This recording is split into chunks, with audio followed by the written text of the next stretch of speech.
నా ప్రాణానికి ప్రాణమైన తెలుగు ప్రేక్షక దేవుళ్ళందరికీ నమస్కారం. ఈరోజు నా జీవితంలో ఎంతో సంతోషకరమైన రోజు. భారత ప్రభుత్వం నాకు పద్మశ్రీ పురస్కారాన్ని ప్రకటించిందని తెలిసినప్పటి నుంచి నా కళ్ళు ఆనందంతో నిండిపోయాయి.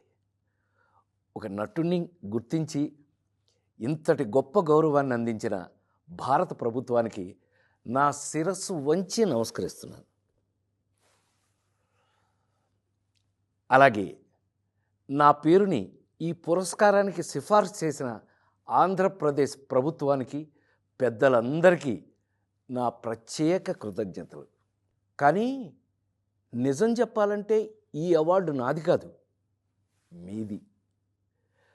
48 ఏళ్లుగా నన్ను ఒక నటుడిగా మాత్రమే కాకుండా మీ ఇంట్లో ఒక మనిషిగా, మీలో ఒకడిగా గుండెల్లో పెట్టుకుని చూసుకుంటున్నారు.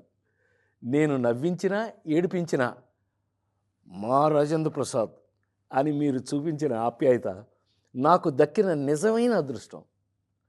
ఆ ప్రేమే ఈరోజు నన్ను ఇక్కడ దాకా నడిపించింది. 2 తెలుగు రాష్ట్రాల ప్రజలు నన్ను సొంత బిడ్డలాగా ఆదరించారు. మీ రుణం ఈ జన్మలో తీర్చుకోలేను.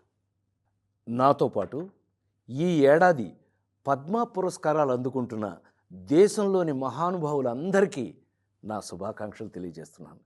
మీ ఆశీస్సులు ఎప్పుడూ నా మీద ఇలాగే ఉండాలి. బ్రతికున్నంత వరకు సర్వదా మీ రాజేంద్ర ప్రసాద్.